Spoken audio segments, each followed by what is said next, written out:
As Dr. Plantin comes to the podium, would you warmly welcome Dr. Richard Gale and Dr. Alvin Plantin to our Veritas conversation tonight.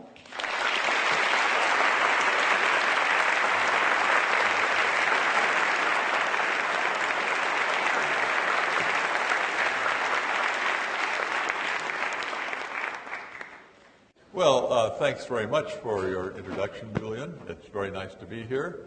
I don't think I've been at the University of Tennessee before, but I've been a lot of places. In any event, it's a pleasure to be here.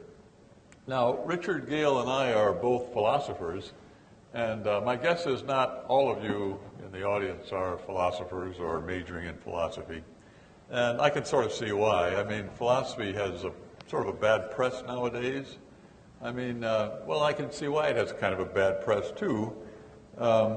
When you think about new philosophy, you very often have to think about sort of disgusting things. So, for example, there's a whole subject of epistemology that Julian mentioned. He said that's a subject I work at. In epistemology, you have to think about, for example, being a brain in a vat. And this is not pleasant. So, I mean, you imagine that you've been captured by aliens from some advanced planet, some advanced race, someplace, advanced science and the like. And they remove your brain from your skull and keep it artificially alive in a vat of nutrients. And then they attach electrodes to various parts of it, run the electrodes through their Apple computers, and they can type in whatever it is they want you to think and feel and experience. You know, and then things would seem just like they do seem to you in fact, you know. So how do you know you're not a brain in a vat? That's the kind of thing you have to think about. That's kind of miserable. And I can see why not everybody's interested. Another thing philosophers sometimes talk about is solipsism. Solipsism is the idea, well, you're a solipsist in case you think you are the only thing that exists, and everything else is a figment of your imagination. So if you're a solipsist, you think you're the only thing there is. Everything else is just a figment of your imagination. There haven't been a whole lot of solipsists, but there have been some. I mean, for example, there was Bertrand Russell, who at one stage of his career said he was a solipsist, and he wrote a book recommending solipsism, saying what a fine view it was. and somebody, some woman, I believe her name was, well, she was a British lady, Lady Ladd Franklin. I've forgotten her name. Anyway, she wrote him a letter and said, yeah, I agree with you. Solipsism is a really good view. I can't imagine why there aren't more of us. Well, I one time met an actual solipsist, somebody who really was a solipsist. This was in my first job at Wayne State University in Detroit. And I heard there was a solipsist in the medical school. He was a university professor, which meant there at that time he could teach any course he wanted to. He was in the medical school, but he could teach any course he wanted to. He could come and take my class in philosophy, in, say, logic, for example, and say, well, Plantin, you can't teach logic this year, I'm going to teach that. Then I'd have to teach something else, you know, maybe surgery or something of that sort in the medical school. Well, I heard about this solipsist, so I went to see him. I wanted to see what a real live solipsist looked like, and he seemed a very pleasant person. He treated me pretty well. I mean, given he thought I was just a figment of his imagination, I thought he was really quite cordial and friendly. Then finally we chatted for a little while, maybe 5 minutes, and then I left. And as I left, one of his younger assistants took me aside and said, you know, we take very good care of Dr. So-and-so, because when he goes, we all go.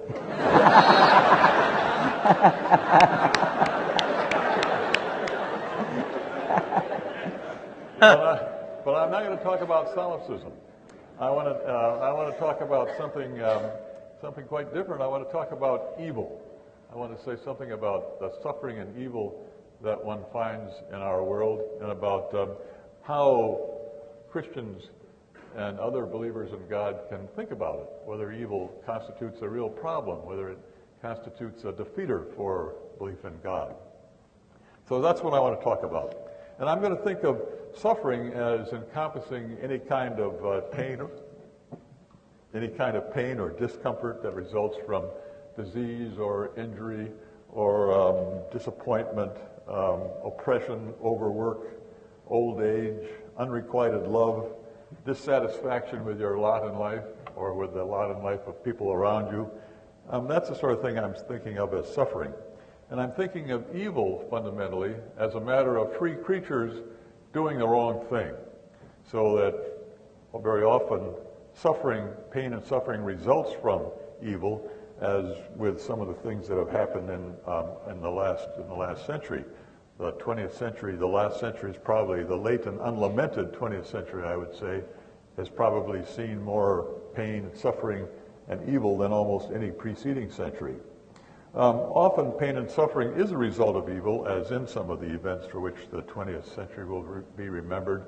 The Holocaust, for example, the 70-year-long Marxist experiment in Eastern Europe, many other things. I mean, the villainy of Pol Pot and his followers, genocide in Bosnia, and so on. Much evil is also just banal and everyday and not on such a grand scale, but it's no better for that. People very often use the term evil to cover both what I call suffering and what I call evil. So I'll use the term usually in that broader way, but occasionally, but I do want you to remember that I think there is a difference, an important difference between suffering on the one hand and wrongdoing on the other. Now, the suffering and evil in our world does constitute a problem for many believers in God, for many Christians. The Old Testament is full of examples of laments and complaints about evil. The book of Psalms in particular, the book of Job. And in the New Testament there is Jesus' own cry of agony on the cross. My God, why have you forsaken me? Which just is a repetition or a reference to some words in Psalm 22. So when a person who believes in God is faced with the sort of horrifying concreteness of a shocking case of evil, like suffering in his own life or that of someone close to him, a person can be tempted to take towards God an attitude that he himself or she herself deplores and thinks is a bad attitude, an attitude maybe of rebellion or mistrust or suspicion or bitterness. An attitude like, no doubt you've got some really good reasons for this, God. After all, being God, you would, wouldn't you? But I hate it, and I hate what you're doing. And I can't see how my suffering in this way contributes to anything worthwhile. Such a problem, you might say, is a pastoral problem. It's a spiritual problem. A person in the grip of this kind of problem, might not be tempted to think there is no God or to doubt God's goodness, but will nonetheless be resentful of God, will be wary of God, will be unable to think of God as a loving Father, will be unable to trust God, won't have the right kind of relationship or feelings about God, the right kind of the feelings and relationships that he or she herself thinks are the right ones. But many philosophers and others nowadays, going all the way back to the ancient world, to Epicurus, think that suffering and evil present a different kind of problem altogether to Christians and other believers in God. Quite a different problem, a problem with respect to the very rationality or reasonableness of accepting Christian belief. They think that the facts of evil give us the premises of a powerful argument against the very existence of God. The existence, that is, of a person who is all-powerful and all-knowing and wholly good and has created the world and who loves his creatures. Arguments like this go all the way back to the ancient world. Here is the way David Hume restates Epicurus's argument, Epicurus from the ancient world, Hume from the 18th century. He says, Epicurus's old questions are yet unanswered. Is he willing to prevent evil? Is God willing to prevent evil but not able? Then he is impotent. Is he able but not willing? Then he is malevolent. Is he both able and willing? Whence then is evil? And the thought is that knowledge of this argument constitutes offers a defeater for our belief in God. I'll call belief in God theistic belief, where a defeater for a belief is a reason for giving that belief up, for no longer holding it, or perhaps for holding it with much less firmness. So a defeater for a belief is another belief you come up with, which is such that, given that you hold this other belief, you cannot any longer rationally accept the defeated belief. And the suggestion is this argument offers that kind of defeater for belief in God.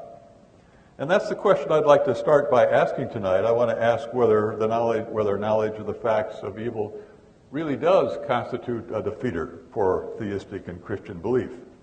Does knowledge of these facts give me a reason to give up belief in God? Does knowledge of these facts make it the case that I can no longer rationally believe in God, as I should add, in the interest of full disclosure, I do in fact do? That's my question.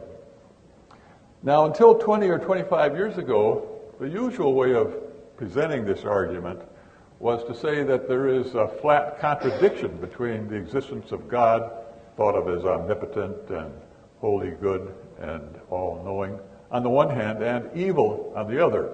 The thought was this is just a contradiction, in the same way as it would be a contradiction if I were to say of Julian here that he's married and furthermore he's a bachelor.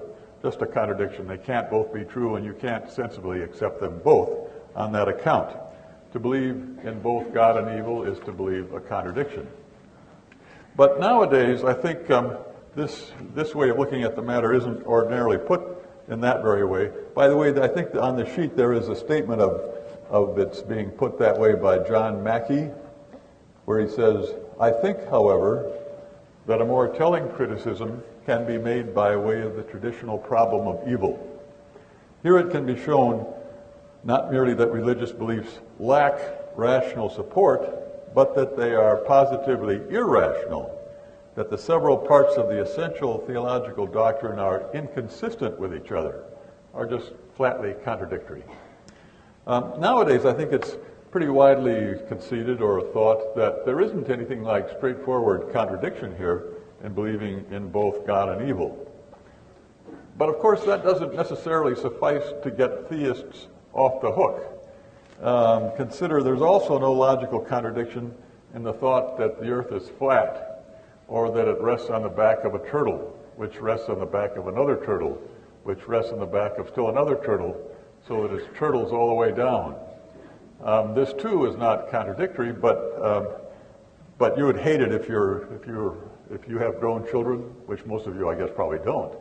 You would hate it if your children adopted this view, or if your brothers and sisters or your parents did. It's an irrational view.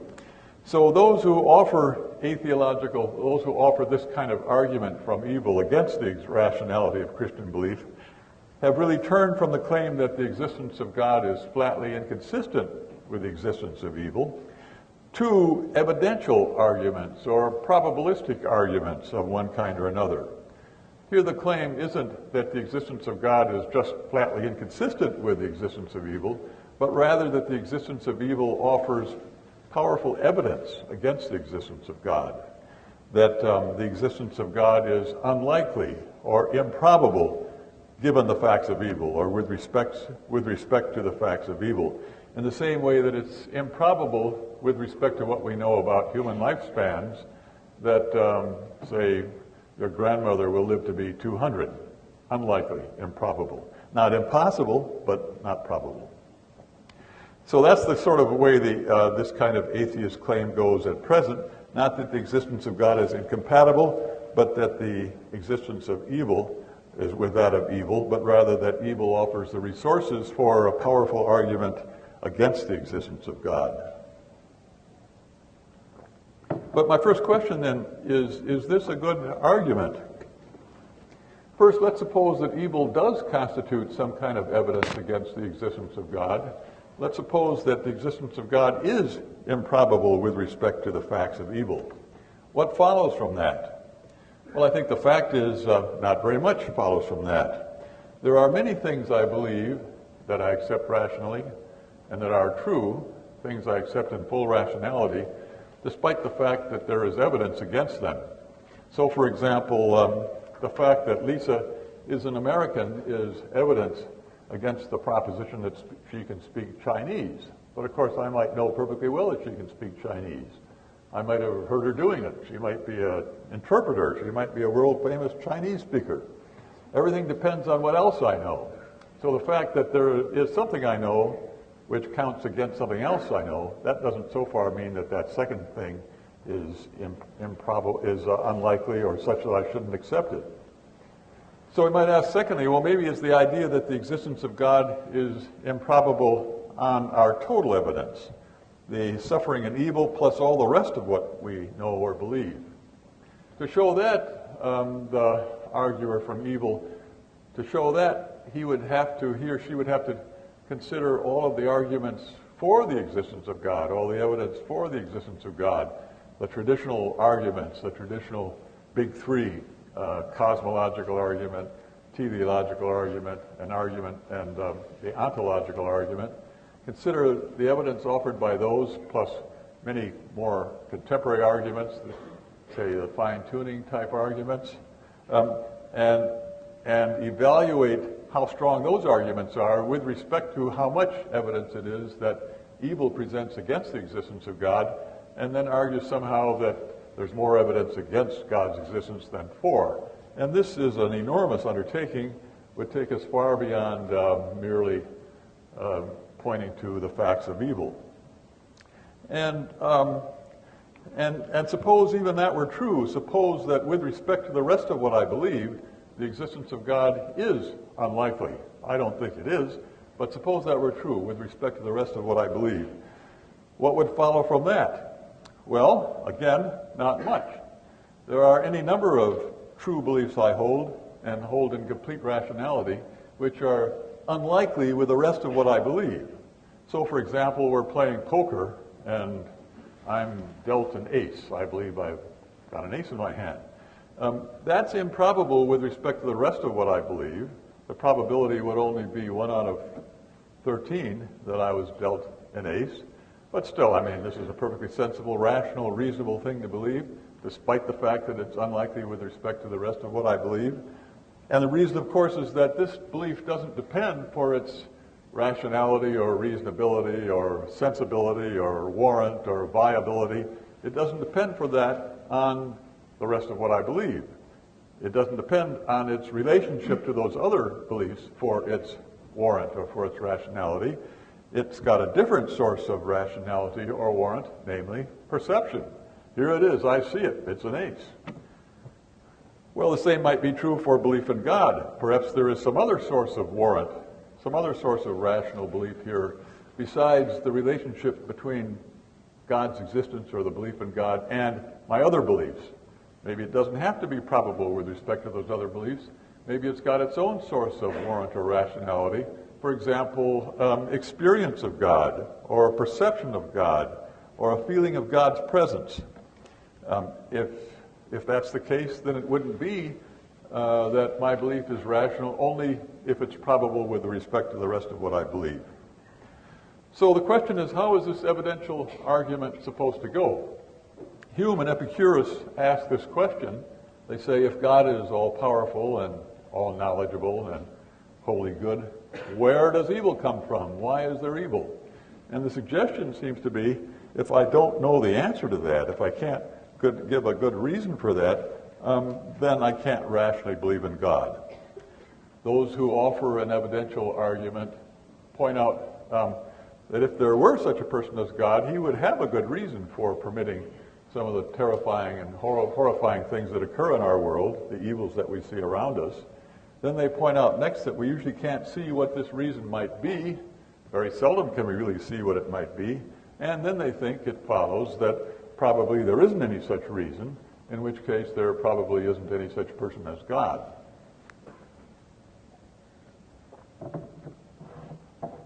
But why should I think my being unable to see what God's reason is make it unlikely that he has a reason? I look inside my tent. I don't see a St. Bernard.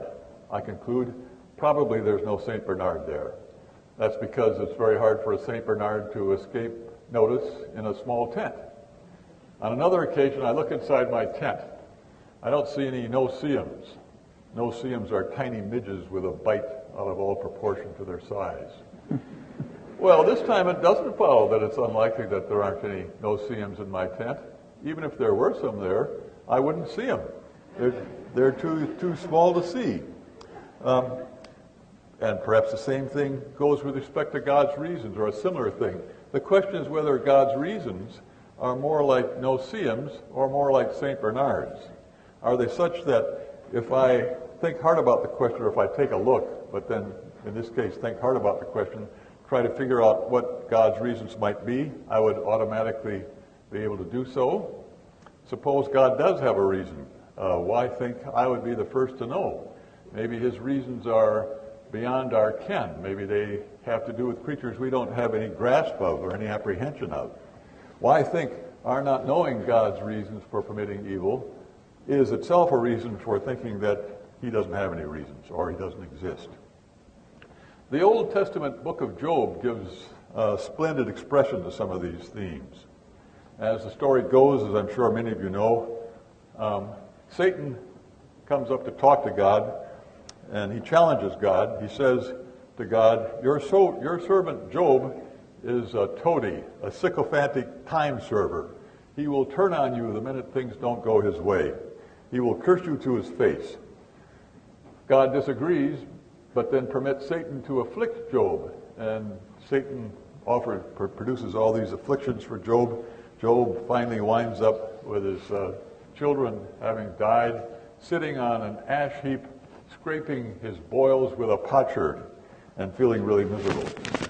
Well, then his friends Eliphaz the Temanite, Bildad the Shuhite, and Zophar the Naamathite come to comfort and console him. And when I was in about the 6th grade or so, 5th grade, I'm not sure exactly how old, we used to think it was extremely clever to ask questions like, what's the shortest man in the Bible? Who's the shortest man in the Bible? And then, respond, Bildad the Shuhite.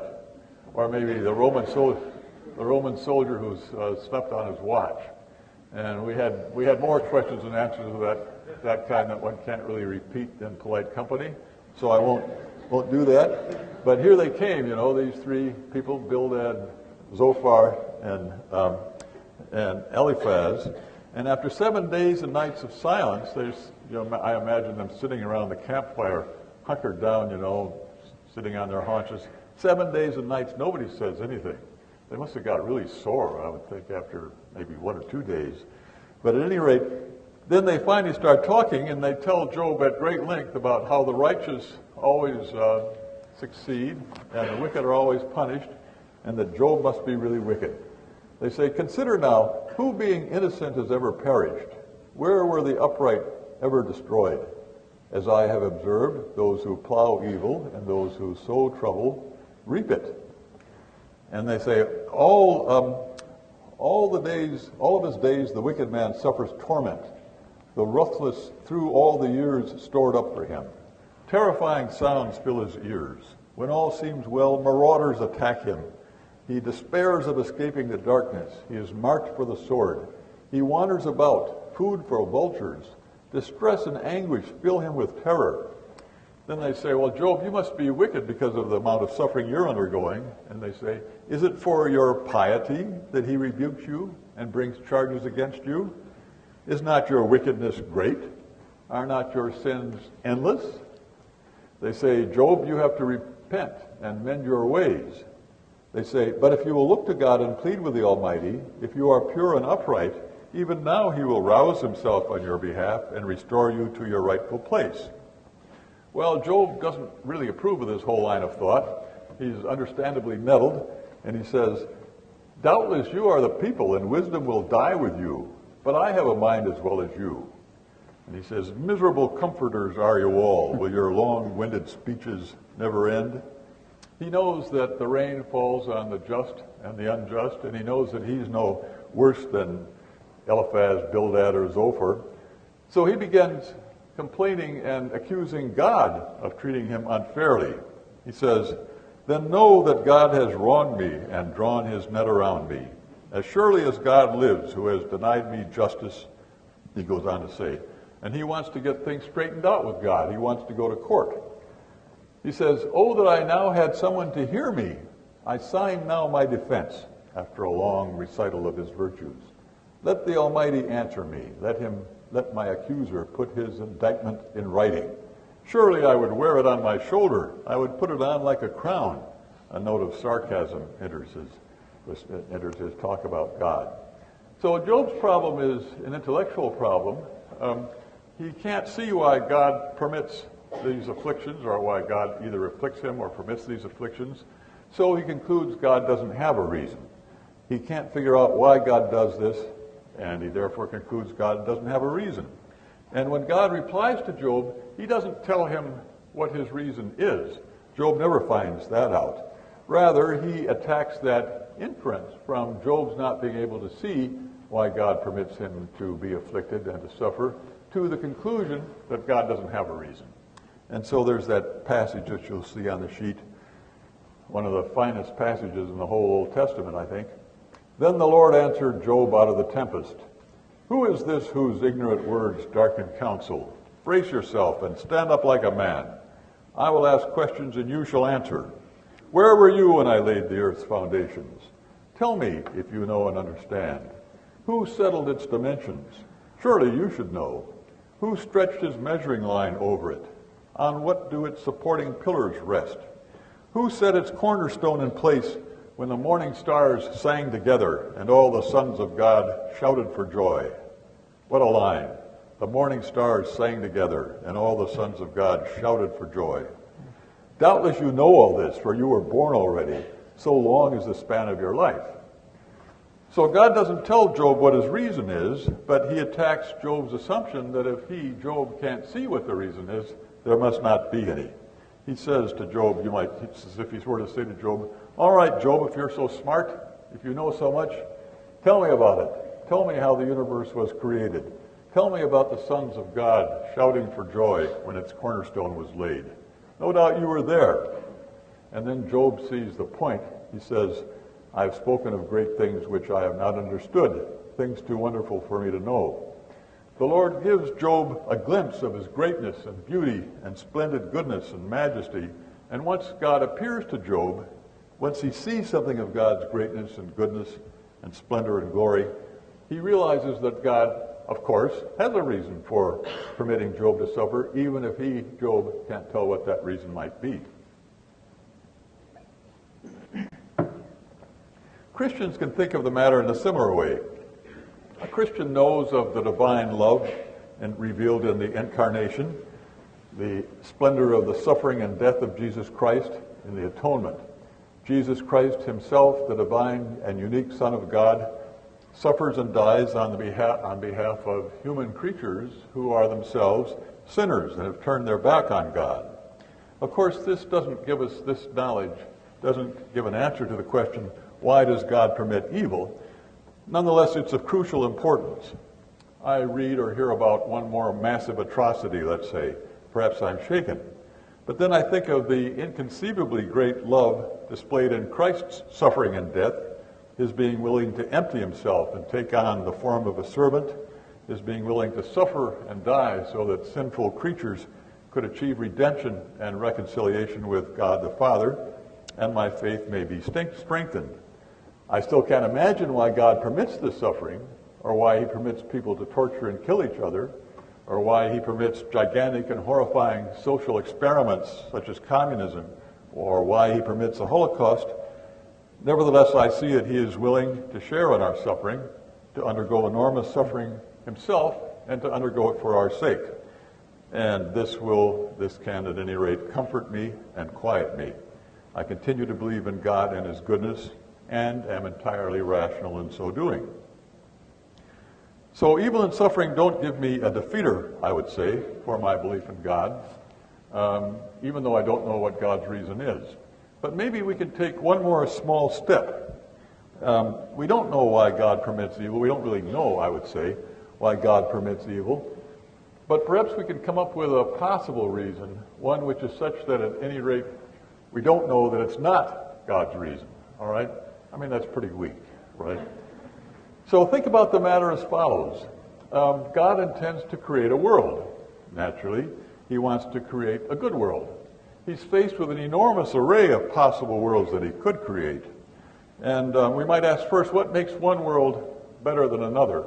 What would be a good-making quality with respect to possible worlds that are candidates for God's creating? Well, one thinks, for example, here of the amount of creaturely happiness.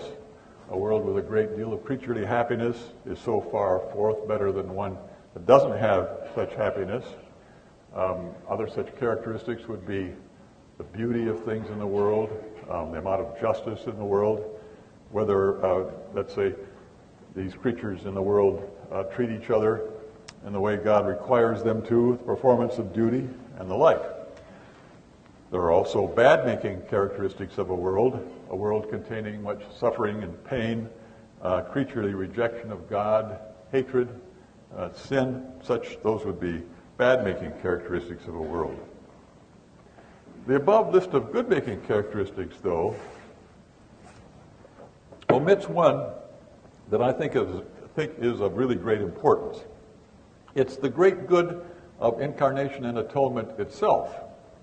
Jesus Christ, the second person of the divine Trinity, incomparably good and holy and sinless, was willing to empty himself, to take on our flesh, become incarnate, and to suffer and die so that we human beings could be reunited, could be reconciled to the Father. He was willing to undergo a degree of and intensity, a degree of and depth of an intensity of suffering that we probably can't so much as imagine or form an idea of, including even again that shattering climactic cry, my God, why have you forsaken me?" God the Father, the creator of the universe, the first being of the whole universe, perfectly good, holy, all-knowing, all-powerful, was willing to allow his Son to undergo this kind of suffering, and to undergo enormous suffering himself, the Father himself. Again, in order to make it possible for human beings, his creatures, people he has created, to be reconciled to him, and this in the face of the fact that we human beings have turned our back upon God and have rejected him, have turned away from him, and are indeed inclined to resent him and our neighbor. Could there be a display of love to equal this? More important in the present context, could there be a good-making property or feature of a world to rival this one? Well, it seems to me, my inclination is to think that there could not be. There are possible worlds in which there are free creatures who go wrong, in which there is no atonement. In those worlds, these free creatures suffer the consequences of their sin and are ultimately cut off from God. Such a world, I would say, is not as good, not nearly as good, as a world like ours, in which sinful creatures are offered redemption and salvation for their sins. In fact, I think we can go further. I believe that any world with incarnation and atonement is a better world than any world without it. Consider the value of incarnation and atonement. My inclination is to think that this value can't be matched by any aggregate of creaturely goods. So no matter how many excellent creatures there are in a world, no matter how rich and beautiful and sinless their lives are, the aggregated value of their lives would not match that of incarnation and atonement. Any world with incarnation and atonement would be better yet. And no matter how much sin and suffering a world contains, the aggregated badness would be outweighed by the goodness of incarnation and atonement, outweighed in such a way that the world in question would be a very good world. So think about it like this then. Suppose God wants to create a really good world. He wants to actualize a really good possible world. Well, then he will create a world containing incarnation and atonement. But of course, all the worlds with incarnation and atonement include sin and the consequent suffering. For atonement is, among other things, a matter of creatures being saved from the consequences of their sin. If there were no evil and no sin, there would be no atonement. So a necessary condition of atonement is that there be sin and evil. But all the really good worlds contain atonement, hence all the really good worlds contain sin and evil. You can't have a really good world without sin and evil. And evil is a necessary condition of the value of every really good possible world.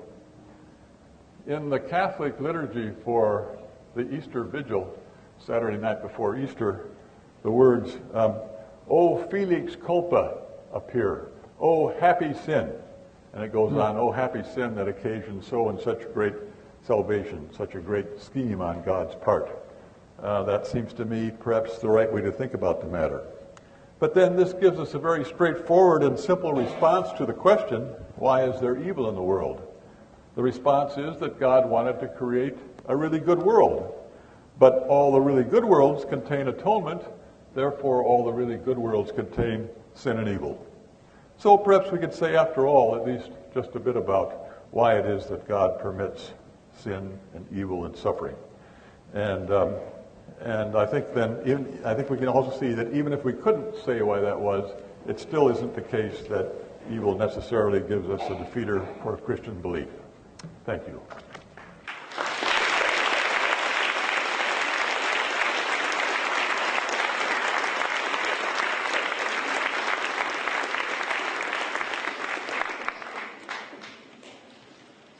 I want to thank Veritas for sponsoring this event and for Al allowing me to share the stage with him.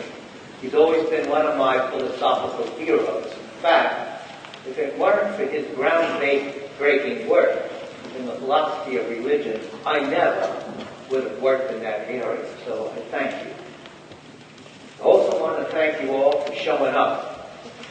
I'm not trying to sound like a Southerner. I really mean you all.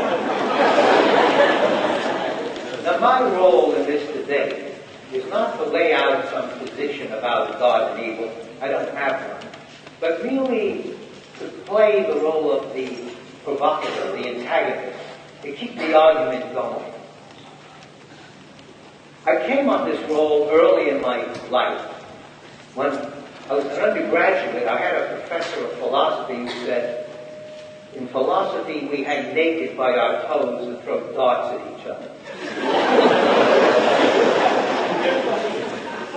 I remember my first year in graduate school at NYU in 1957.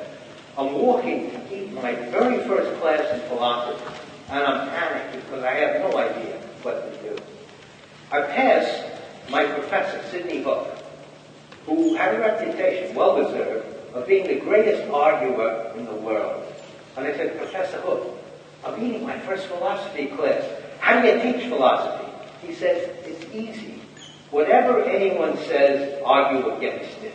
And I have followed that, not only in my teaching, but in my own research and writing. My version of the Cartesian Kajiko argument, I think, therefore I am, is, I upset someone today, therefore I exist. So, I'm going to use Al to somehow reassure myself that I really exist. It's a greater good type of... Well, I'll do my best to be Now, what I'm going to do is raise a number of problems with Al's defense of theism against the challenge of evil. But what I think would be best is if I didn't just state all these problems at once, which might overwhelm you, but let Al and members of the audience respond after each one of these problem cases. I think we'll have more lively discussion that way, okay? So let's now consider a problem with Al's defense of theism against the challenge of evil. The major feature in this defense is what I'll call theistic skepticism. Our minds are too finite. First, to fathom what God's reasons could be for allowing evil, reasons that would constitute a valid excuse for allowing these evils. And secondly, we have such limited knowledge of history past and future, especially the future. So we really don't know what are going to be the long-term consequences of these known evils.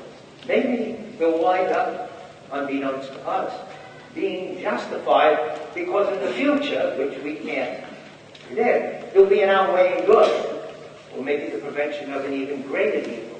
So they would be justified evils. So let's begin by raising a problem with Al's theistic skepticism, which of course is eloquently expressed in the book of Job. The first problem concerns the scope of this theistic skepticism. Can you apply it to any world, no matter how extensive and horrendous the evils are? I think not.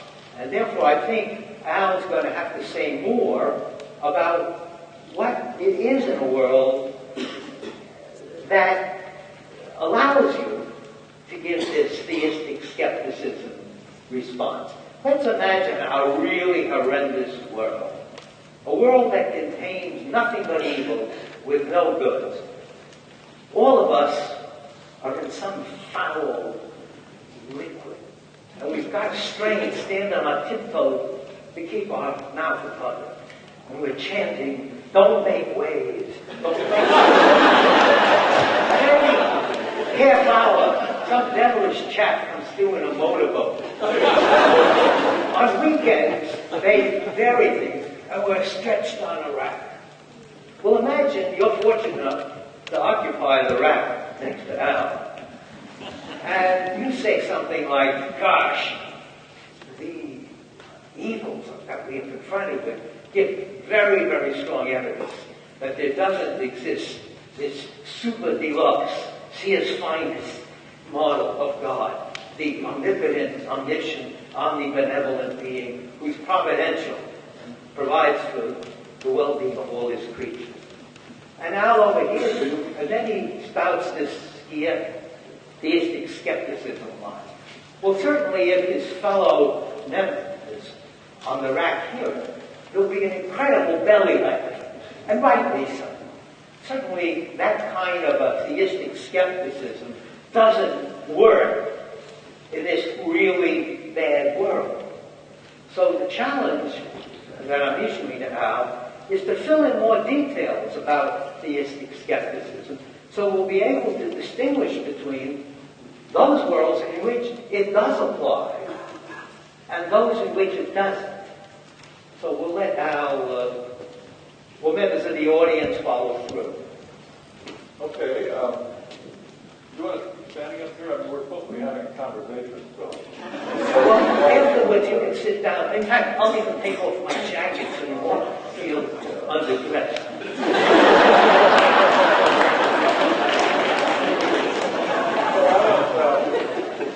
So Richard's just supposing it was a really horrible world where we're all standing on our tiptoes and about to drown. On weekends we get hauled up to be stretched on a rack. That's our vacation from being about to drown. What would I say about a world like that? Would I offer this argument? Well, first, he says the world was no good in it at all. I've got a Well, Al, except for the belly laugh that you get from your fellow stuff. Was inconsistent belly laugh on that point. supposed to be stretched out in the rack, you know. I mean, I don't know how belly laughs work in a situation like that. I have a hard time imagining myself emitting a belly laugh if I'm being stretched like now 7 feet long instead of 6 feet long. But I think the first thing to think about, one thing to think about here is it's not clear that just any old degree of evil with no good, I mean, Richard said this world contains no good, whether these worlds are even possible. If there really is such a person as God who is wholly good, wholly knowledgeable, and wholly powerful, then he's not going to create a world like that. That's not a possibility. There would be no point to there being a world like that of any sort, whatever. Such worlds, and such worlds which are such that God, by virtue of his very nature, wouldn't create them, wouldn't be possible. So I'm not committed to supposing that there is such a possible world at all. So I don't know quite what to say about, well, what would you say if that were the way things were? I mean, I'm doubtful that things could be that way. So do I have to say now exactly how much sin, suffering, and evil is compatible with God's being wholly good and wholly just, wholly knowledgeable, wholly powerful? I don't think I have to do that. I wouldn't know how to do that. I mean, in the first place, I don't know what units to measure the amount of sin, suffering, and evil in the world. I've often used the unit terp as in turpitude. So, like 300 units of 300 terps. I mean, I don't know how many terps the world contains, and I can't really answer this question exactly how much. Where would we draw a line and say, well, a world with that many terps in would not be a world in which there is such a person as God. God wouldn't permit a world like that. I don't know what the answer to that is, but I don't think I have to know. What I'm thinking about is the world as we actually do find it, with the kinds of sort of mixed degrees of happiness and joyfulness and the like on the one hand, and suffering and pain on the other hand. And I'm also thinking of the kind of world we actually find where, for many people, most of the world's people do believe in God or something like God. Maybe 90% of the world's people do. Christians, of course, but also Jews and Muslims and many African tribal religions, some varieties of Hinduism, some varieties of Buddhism. So not only does the world contain evil, but also good, but it also contains lots of people with a kind of feeling as if they perceive God's existence. They're aware of God's existence. Many people feel that they stand in a relationship to God, a personal relationship to God. So the world that we actually see is mixed. You might say it's ambiguous. What I say is that in a world like that, the skeptical theistic hypothesis, although I don't like thinking about it that way because it's not the case that people who offer it are skeptical about everything about theism. Not at all. They believe there is such a person as God and that he has these qualities we've been talking about. They believe that there is a great scheme of salvation that Christians talk about. But they're skeptical about only just one point. Might it not be that we really can't tell what God's reasons are? And that seems to me to be very sensible. Given the difference between our knowledge and God's knowledge, it seems to me no more than common sense to think that God might have reasons for permitting things that we don't have any grasp of, that are just beyond our ken. We really don't have much of a knowledge of what God's alternatives are. I mean, he's got all these different possible worlds. He wants to choose a really good one. We know very little of what his alternative courses of action really are. So for us to think that if he had a reason for permitting a given evil, let's say, we should be able to figure out what it is, that seems to me to be, I would say, completely over the top. Does anybody in the audience want to comment on what Richard and I have been talking about so far? Yeah. To paraphrase Paul, it seems like he's saying to Romans, we actually want a world that's a very high turf world in a sense to show how great the atonement really is. And I don't know if that. Well, I'd just like for you to address that. Yeah. Well, I guess I'd be inclined to agree with Paul. I think it's a good thing for a Christian to agree with Paul. So, I mean, I'm inclined to agree with him. If you think about the enormous scope, the sort of magnitude, unthinkable grandeur and glory in the whole scheme of redemption, the first being of the whole universe, undergoing suffering in order to rehabilitate creatures that have turned away from him, it couldn't be that there would be a kind of incommensurability if there was just a little tiny bit of evil or sin. If all there was one otherwise totally innocent angel who committed one little peccadillo, stepped on somebody's toe or something like that, that would be the total lack of commensurability.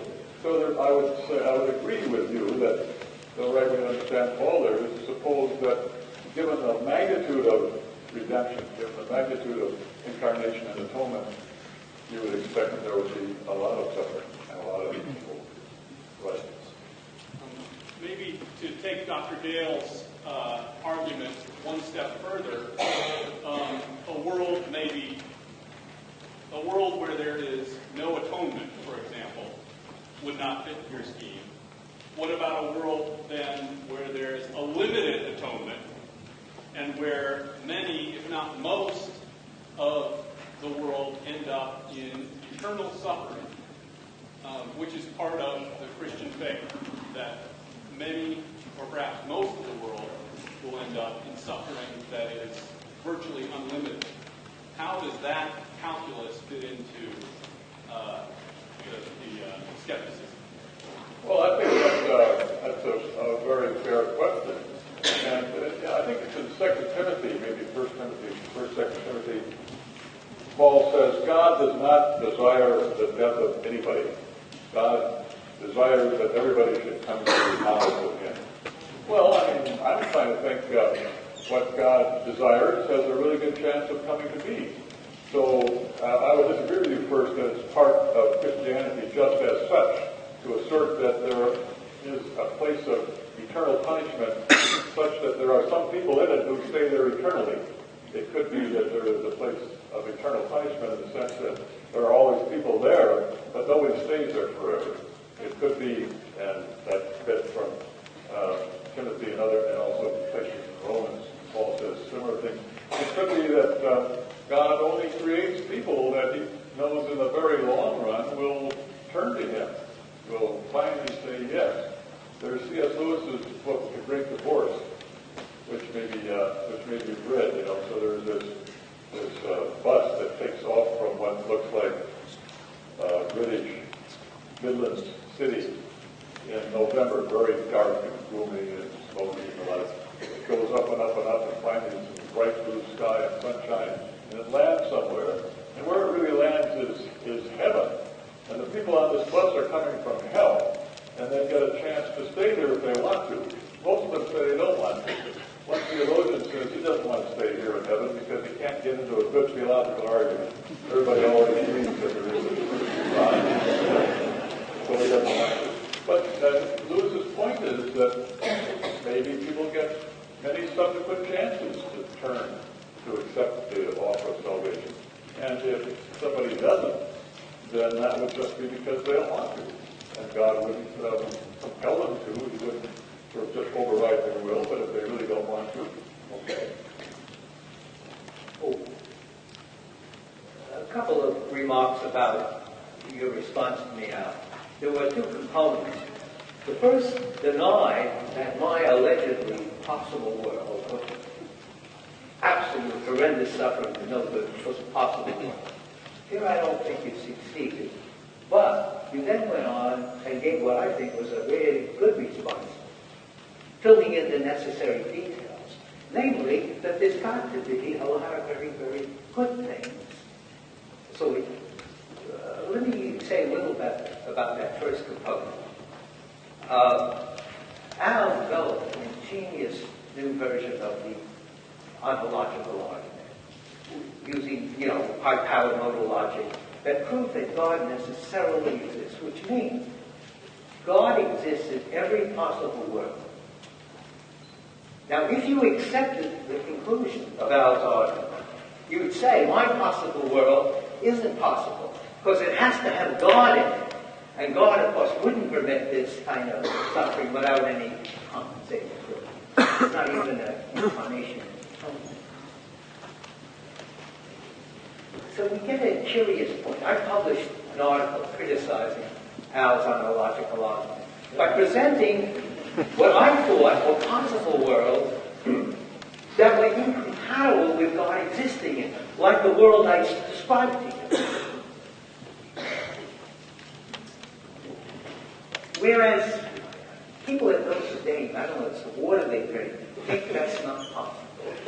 I remember writing Phil Clinton, the sadly lamented Phil Clinton, saying that these worlds are possible. I've asked many people, awakenings, the guy who cuts the lawn at the Pitt Stadium, and they all said, yeah, it's possible that could be this kind of world with just suffering in it. And I wrote to Phil saying that this, I think, is conclusively discredits your and Al's intuition. And Phil said, isn't that funny? I opened your letter in the department at Notre Dame, and the first 10 people I asked said, no, that's not possible. So I think what Al and I need is to engage in a modal intuition bowl, which consists of nothing but, I say, it's possible, and then Al says, no, I don't think it's possible. There's not going to be any winner, by the way, in this modal intuition bowl. I think we should just lay our cards on the table and say, if you are convinced that God exists and necessarily exists in every possible world, then my possible world is not possible. But it's just the fact of our philosophy that we do reach a point of ultimate disagreement, but then we get into this modal intuition bowl, but of course, nobody wins. But I thought the second component was quite good, because you didn't fill in the kind of details I was looking for about the compensating goods. So I think you did meet my challenge. On the first point, I didn't actually say these weren't possible. I said maybe they're not possible. If in fact, what you said was, it's not possible that there would be this world with God in it, but you never considered my example, which was a possible world of unlimited suffering without God. I know, but what I said was maybe that world isn't possible because I was thinking, and here I'm thinking of that distinct possibility, maybe God is a necessary being and God would not permit such a world. Yeah. So I'm not prepared to admit that such a world is possible in the first place. That's what I did in explaining the Phil's plan. People just have rival intuition. Well, I mean, I didn't even rely on the intuition that God is a necessary being. I just relied on the intuition that for all we know he is. So maybe. Okay, I agree. We have a tie.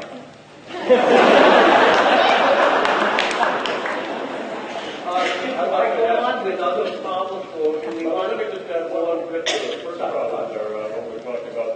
I mean, if the Christian story is true, then there is a great deal of suffering and evil in the world. But there is also an eternity of people's enjoying God's presence. And the presence of Paul says something that I would paraphrase as philosopher, something like this. What we see so far around us is the merest initial segment of one's entire life, And if in fact the way things turn out, if nearly everybody finally says yes to God, then the amount of good in the world, even setting aside incarnation and atonement, would be enormously greater than the amount of what the world is so far, suffering the world is so far seen.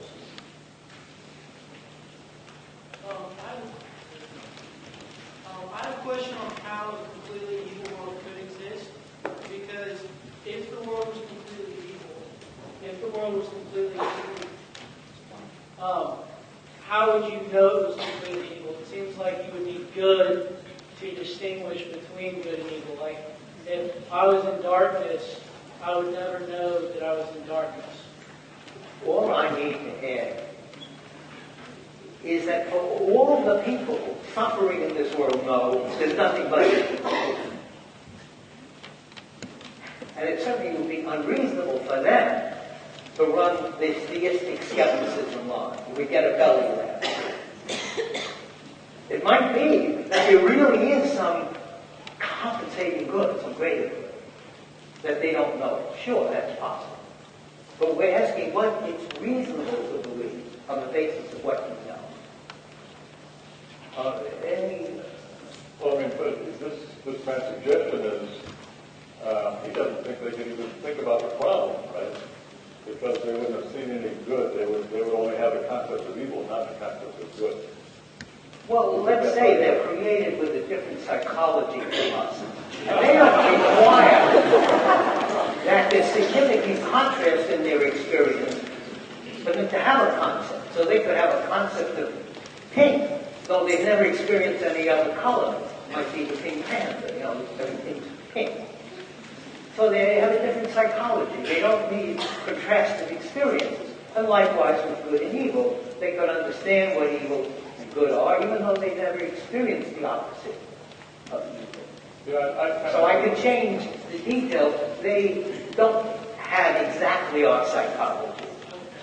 So I have to kind of agree. I mean, I hate to do this, but I kind of have to agree with Richard on this point. It seems to me that even given our current psychology, we do know some properties had by absolutely everything. And so we don't ever run across counter cases. For example, everything is identical with itself, right? And I don't have to profound. So I don't have to run across cases of things not being identical with themselves to notice that a lot of things are, in fact, everything is. And there'll be plenty of other things like that. Everything is either, nothing is, say, a married bachelor. So everything is a non-married bachelor. Again, I just know that without having to experience the contract. But, yeah. Yes, sir. I feel like what maybe left, or just one thing that wasn't addressed is like even the biblical answer to the evil in the world, in that as God created this beautiful world, He wanted something that could experience it and appreciate it as He appreciated it. So in order to appreciate the good and the beautiful things that He did create, He must give them an ability to understand the things, understand the things that aren't good and aren't evil, and along those lines. And so then they must have had a free will. Is that the same point as what man was thinking? Well, I was just saying specifically involving like the world we're actually in, as here we stand in a very real world applicable way. And that also kind of goes along with this statement over here, as far as when the atonement comes, what is it limited by except that same free will to accept? Okay, would you like me to answer that? Please. Yeah. Right. Well, I think the main point there is that God wanted to create free creatures. It was important to God to create free creatures who could serve Him freely of their own free will without being compelled somehow to do so, who could maybe say yes to Him freely. I mean, maybe it's not up to them whether they are saved or not, but maybe a necessary condition of God doing His bit is that they say yes. So I think that the basic line there is right.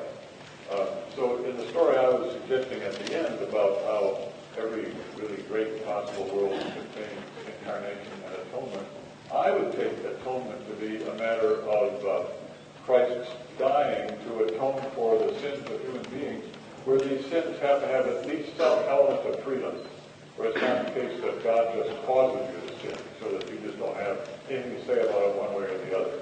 I am, in fact, a Calvinist. I think some Calvinists think that way, but I don't think that's the right way to think at all.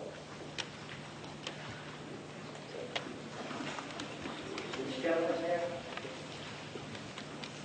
Yeah, please.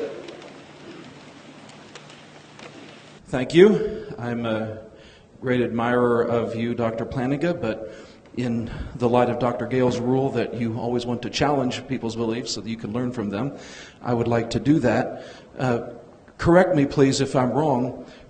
You say, do you not, that if God were to try to actualize a better world than this one, with a better mix of good to evil, presumably it would still have atonement, as you said, but it might have some less evil, that He wouldn't be able to do that because He could only strongly actualize the free creatures in certain kinds of circumstances, and then those free creatures would not cooperate, and they would in fact make alternate choices, thereby not allowing the ratio of good to evil to be significantly higher than in this world.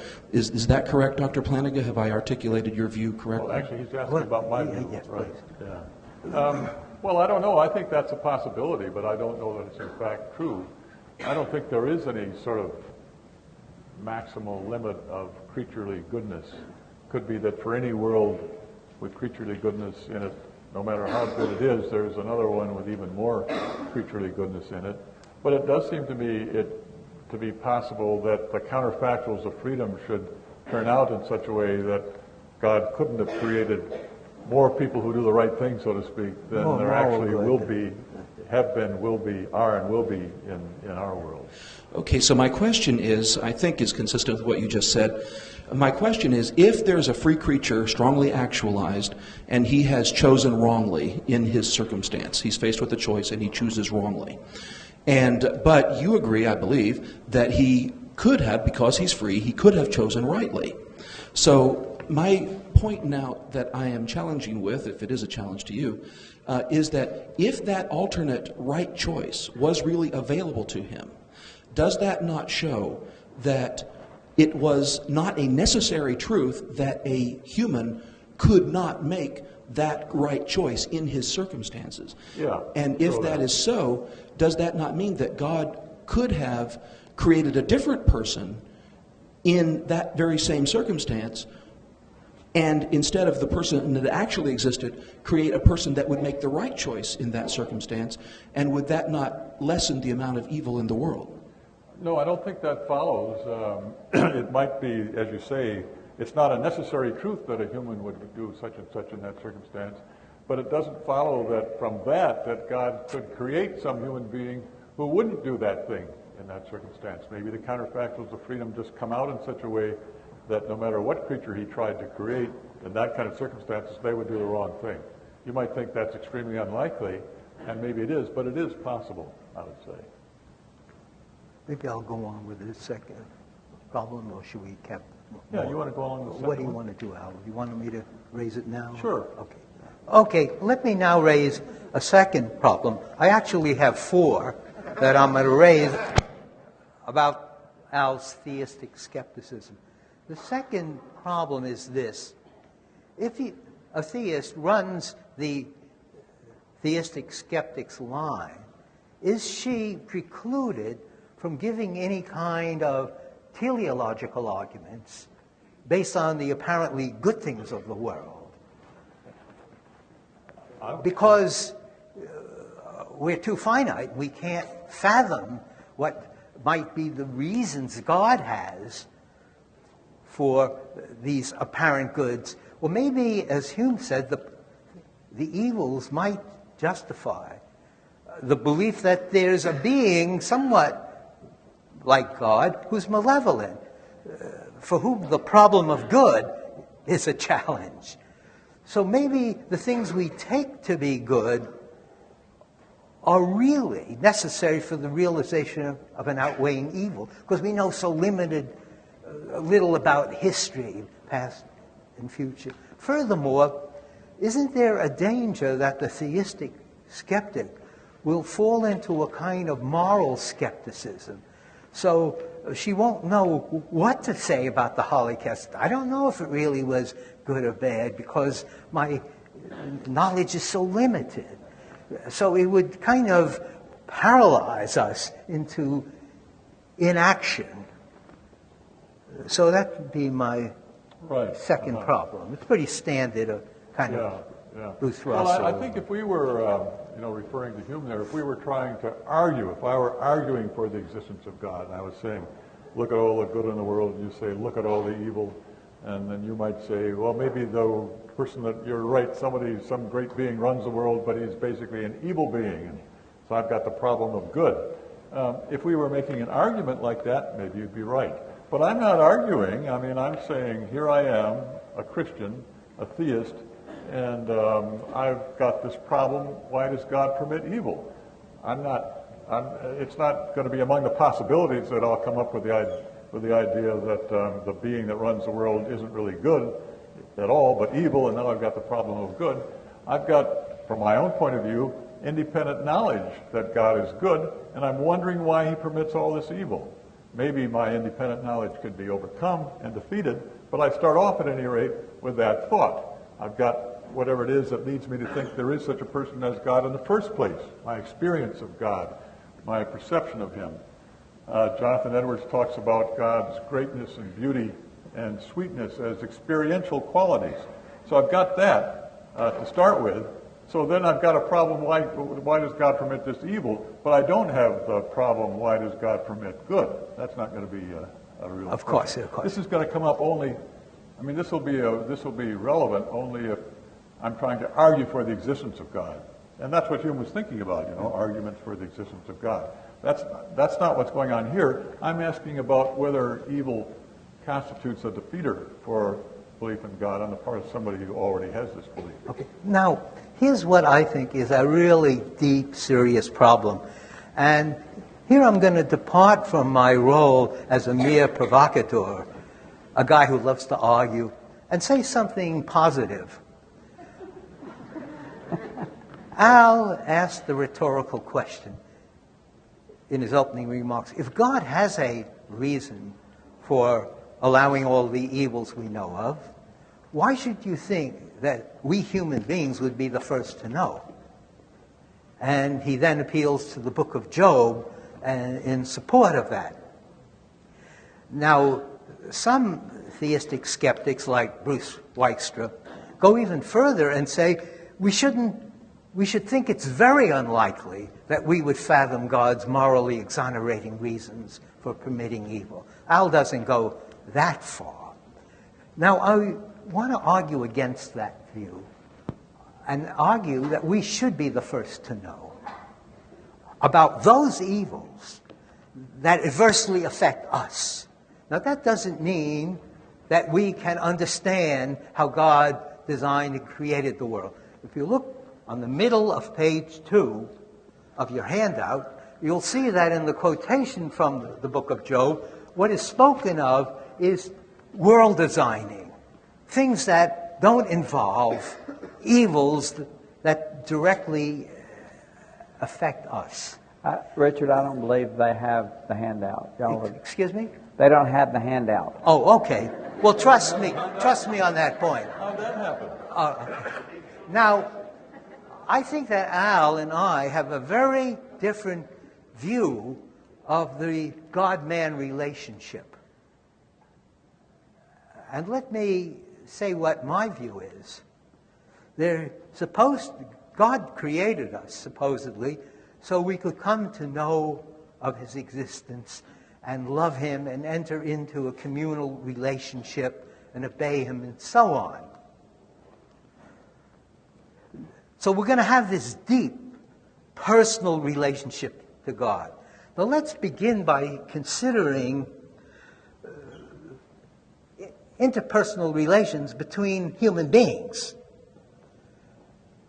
Now, in such a relationship, if one person does something intentionally that hurts the other person, they should clue him in on what their reason is. Shouldn't leave him in the dark. Though maybe there'll be exceptions, like we might be members of the French underground in World War II. And one of our comrades, who's done great deeds in our cause, does something that makes him look like he's a collaborator. But here it might be reasonable to say, since for the most part he's come through for us, we should give him the benefit of the doubt and maybe assume that he has a good excuse for apparently collaborating, but for some reasons he can't tell us about it. That would be reasonable. Now the question is, how closely do you want to model the God-man relationship on the man-man relationship? There's the danger of being too anthropomorphic. But there's also the danger of going in the opposite direction and giving us a God that's so wholly other and transcendent, so inaccessible to us, that you can't have this kind of a personal relationship. So, one nice thing about the fall is at least God made clear what his reasons were for all the suffering that results from it, the deterioration in our species from which we innocent people suffer today. So the danger in running this theistic skepticism line across the board is it destroys the kind of personal, communal relationship we're supposed to have with God. I think this is really the most serious problem with theistic skepticism. And I'm really speaking from my gut here. I'm not just being the wise guy, the Sidney Hook, the nothing works man. People weren't supposed to take you seriously for the rest of what you said, or? Well, trust me on this point. Well, I think, again, the book of Job is relevant here. I think it's important, central, maybe essential, that a Christian, that a person standing in the right relationship with God, that such a person know that God has a reason. I don't see that it's important, central, or essential that this person know what that reason is. And while there is certainly a real analogy between human relationships, between parents and children, men and women and the like of that, and our relationship with God, it's also in many ways quite different. I mean, maybe what God, I can't just ask Richard to trust me, I'm beating him up or something, and I say, well, just trust me, I've got a good reason. That doesn't make sense. He and I are equals. But of course, God's not our equal. God wants a personal relationship with human beings, but it's not a relationship between equals. Aristotle said that people who aren't equals cannot be friends. And I think that's a mistake. People who are not equals can be friends, and we can be friends with God. In fact, in the New Testament, occasionally it refers to us as friends of God, but still there is this enormous distance. And perhaps what God really wants of us in this relationship, is that we should trust him, despite the fact that we sometimes suffer. We should trust him. Maybe we should think, as St. Paul does, that suffering enables us to be more like Christ. We might even think that there's something to be said for it, something in its favor. He says in one place, I fill up in my own body what was wanting in Christ's suffering. And he apparently thinks this is a good thing. So maybe what God requires is trust on our part, and maybe he isn't obliged to tell us what the reason is. He just is obliged to bring it about that we can see that he has a reason. And it might be that the reason, is just something we couldn't even grasp. Maybe it involves creatures of a kind we don't have any knowledge of, just as was the case with respect to Job. So I think Richard is partly right. It's got to be the case that we know that God has a reason. That much he has to give us, so to speak. But I don't think he has to also tell us specifically what the reason is. At least not in any detail. Maybe we'll let the discussion start now, and I'll raise problems later. Maybe we'll get some discussion from the floor. I would disagree with you when you talking about what Aristotle said, saying, if they're not equals, or if you're not equal, you necessarily can't be friends. It seems like that is somewhat so. Someone in higher power, if you're in lower power, there's always that chance of ulterior motives. In response to God, I would say a lot of times people seek God simply because of the possibility of an afterlife. If you take that concept of afterlife out of the possibility of a God, I don't think this argument would be as passionate. And I think a lot more people wouldn't be as inclined to believe in God if that be the case. There's a great deal of self-deception. You mentioned psychology earlier. That's a field that I might ascribe to. The brain is very deceptive, and there's lots of evolutionary reasons behind that, and I know that you would disagree on if evolution is true or not. But there's a great wealth of evidence to believe that we're very deceptive, and we're driven by these ulterior motives a lot of the time. So I was just making a response about what you said about Aristotle. I would be inclined to agree with him in that. You would agree with Aristotle? Yes. Well, it's a bit of a gray matter for me. It depends on the context. Well, Aristotle is a good man, a good guy to agree with. Yeah. But I do think that people are I think you can be friends with young children even though they're not your equals. You can be friends with a 10-year-old. Well, I don't absolutely, know if you can be but friends with still, a 2-year-old. Nonetheless, you're running that risk of ulterior motives. Yeah, when there you is always separate that that. risk. And if we're dealing with that dichotomy of God and our lower selves, there's much greater likelihood of an ulterior motive going on our part. Yeah, so we would be more inclined to back some type of view that gave some possibility that there might be a God, is all I'm saying. There's a bias, an extreme bias in belief in God as opposed to... But I don't know, how does that bear on what we were, on our discussion? How does that... I was just bring up a general comment about what you said about Aristotle, saying that I disagree. With respect to the suggestion that in lots of areas we're unreliable, it's interesting that the people who make these studies never suggest that among those areas is the area in which they work. They never say, yeah, human beings are kind of across the board unreliable. And I mean, what they say is these other people are, when they try to make probabilistic studies of certain kinds. And of course, even then, they don't say that we're unreliable across the board. People know where they live and who they're married to and how old they are and how much money they make and whether bread is good to eat and mud not good to eat and so on. It's only in rather specialized areas like probability estimates. By the way, has anyone back here got a question? Yeah. I think the... Well, if you tell... Okay, please. You're speaking to my mic here. No greater love hath any man than to share his mic. All right, well, my question is I wouldn't do that. He's, It's unhygienic, I know, yes. The thought that I had was when we have God and we try to pin the responsibility of evil on God, I think that if we tried to do that, then we take away the idea of freedom. Because God put, if we believe the Bible story, put two people in the garden and everything was good, but freedom came into the equation. And if God had made them stupid and automatic robots, then they wouldn't have had the chance to be free and to do evil. So either God could have made a really weak world where no evil is possible, or he could have made a strong world where you can love strong and hate strong, and the choice is the person's. Yeah, sounds like Richard Swinburne. Yeah, I agree with you about this, but I think you're misusing the word responsible. You're confounding... Should I stand here or yeah, sit back there? please.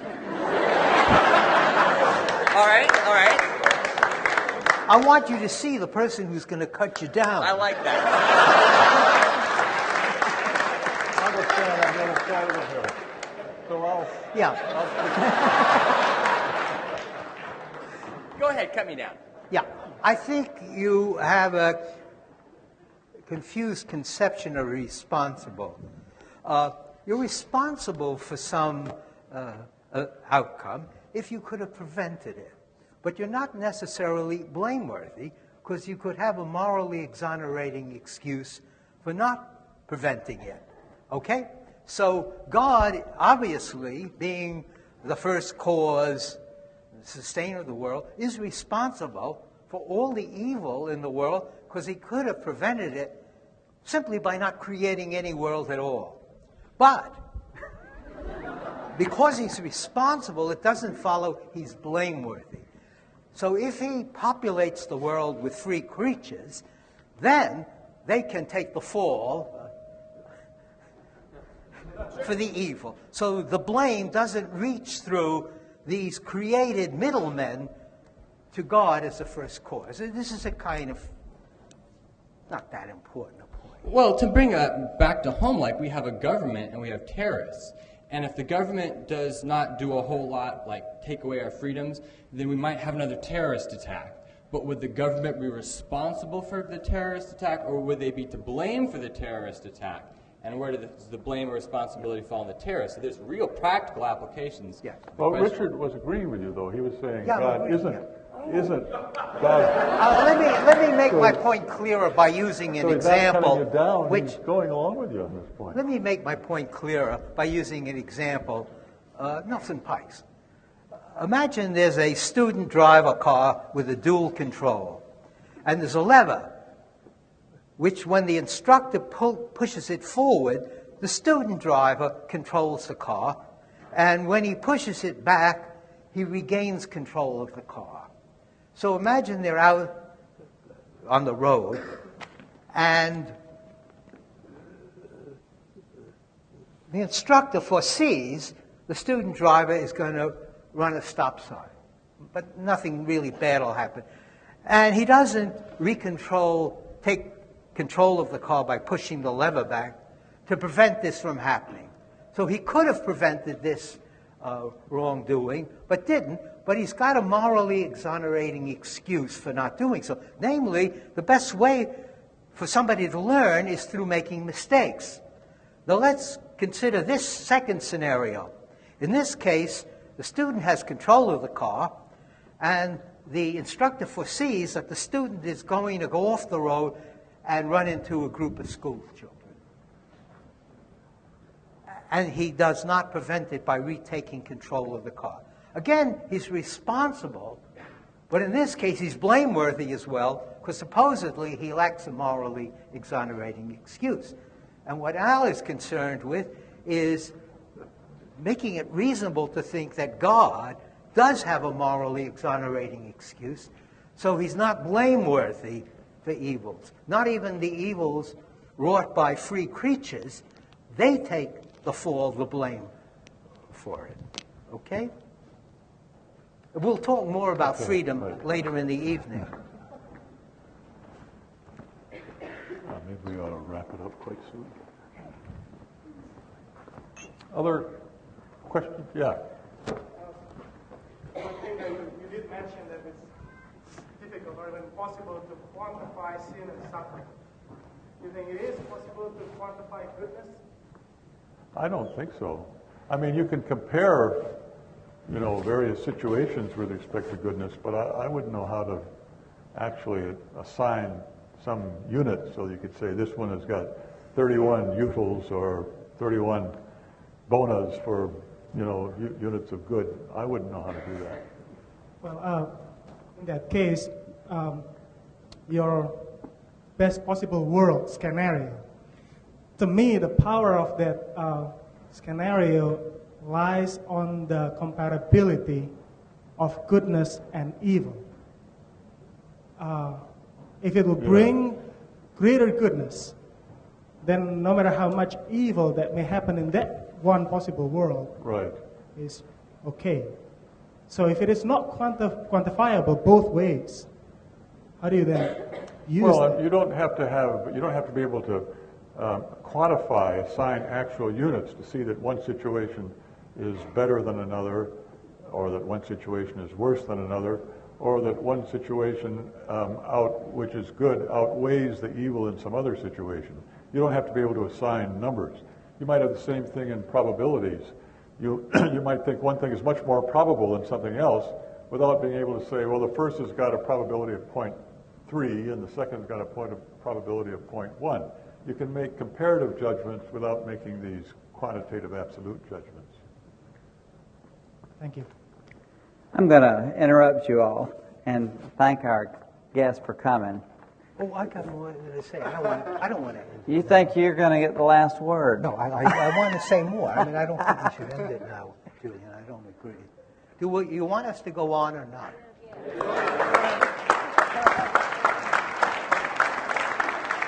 Let me try and heat things up a bit.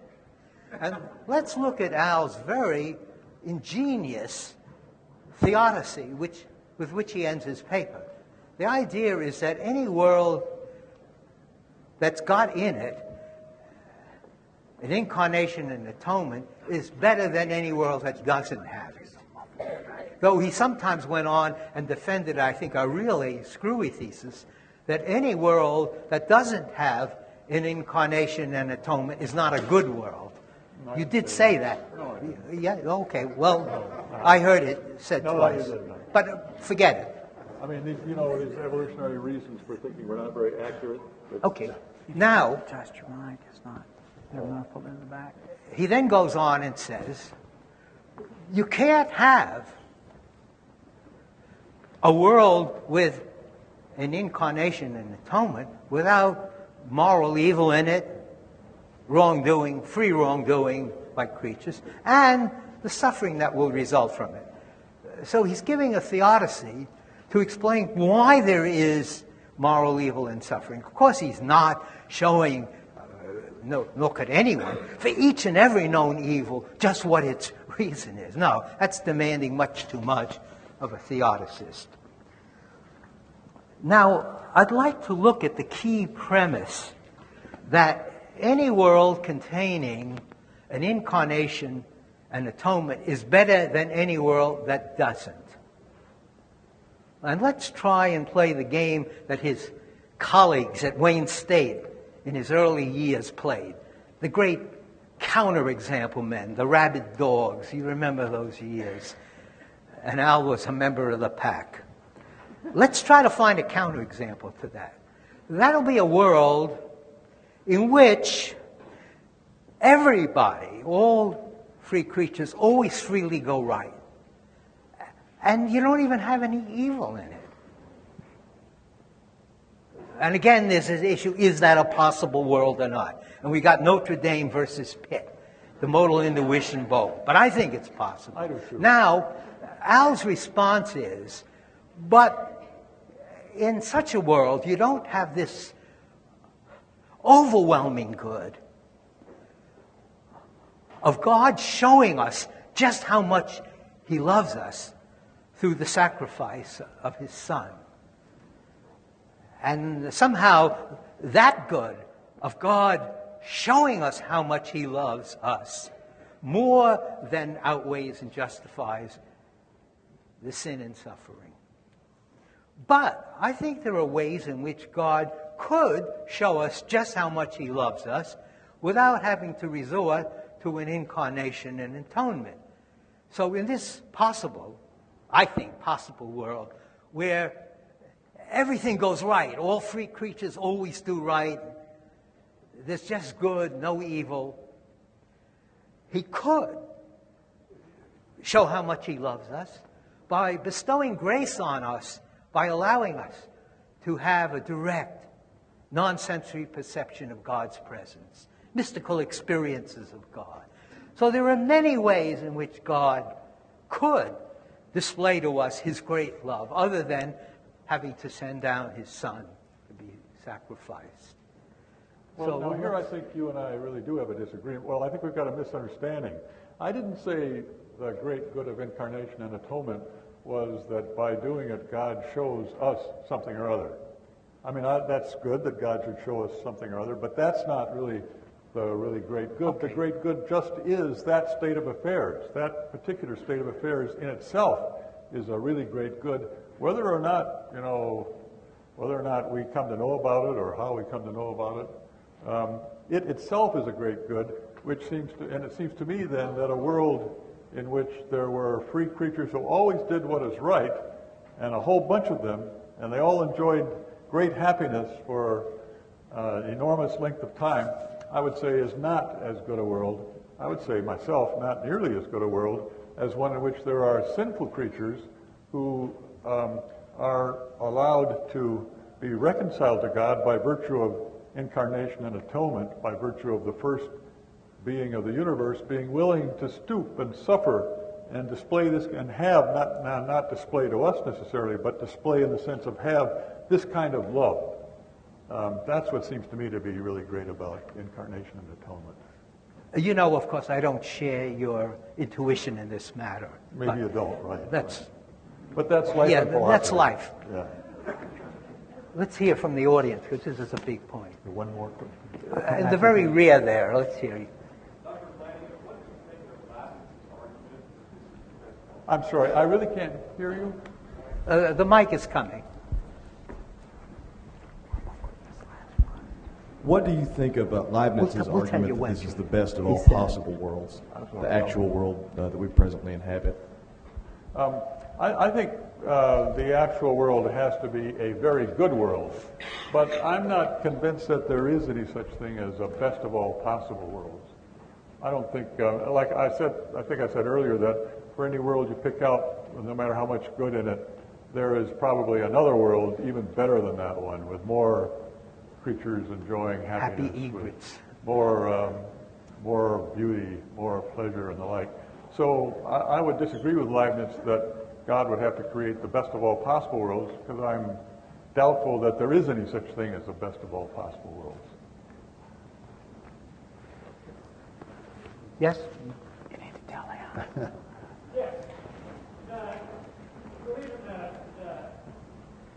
You believe in the creation account. In Genesis, we had a situation where there were individuals with free choice that chose good for at least some period of time and lived in the presence of God, and God called that good. Are we saying that the situation we're in now is better, more good? I would say so, right. I mean, had Adam and Eve never sinned, had sin never entered into our world, then the great marvel, the great beauty of incarnation and atonement would not have occurred. So our world overall, I would say, would not have been as good a world. That's part of the theory, part of the suggestion. Well, I really thank you all. We could go on all night, Richard, and Richard, we're not. we need to stop. We rented the place till 9 o'clock, and it's 9 o'clock, so that's one reason. But we do appreciate you all very much.